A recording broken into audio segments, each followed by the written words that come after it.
Nais ni Pangulo Ferdinand R. Marcos Jr. na palalimin pa ang ugnayan ng Pilipinas at Saudi Arabia.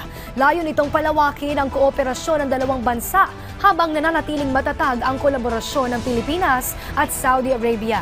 Pinasalamatan ng Pangulo ang suporta ng Saudi Arabia lalo na sa mga usaping pangkapayapaan sa Mindanao at pagtulong sa pagtatag ng Bangsamoro Autonomous Region.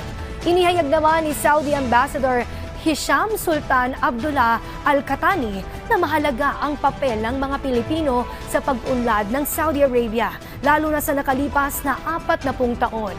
Kakailanganin pa ng kaharian ang mga manggagawang Pilipino para sa mga proyektong pang-infrastruktura gaya ng Red Sea at rail projects habang naghahanda itong mag-host ng World Cup 2030. Sinabi naman ni Pangulong Marcos Jr. na handang magpadala ng mga manggagawa ang Pilipinas basta may sapat na tauhan at binigyang diin ang husay ng mga Pilipino sa loob at labas ng bansa.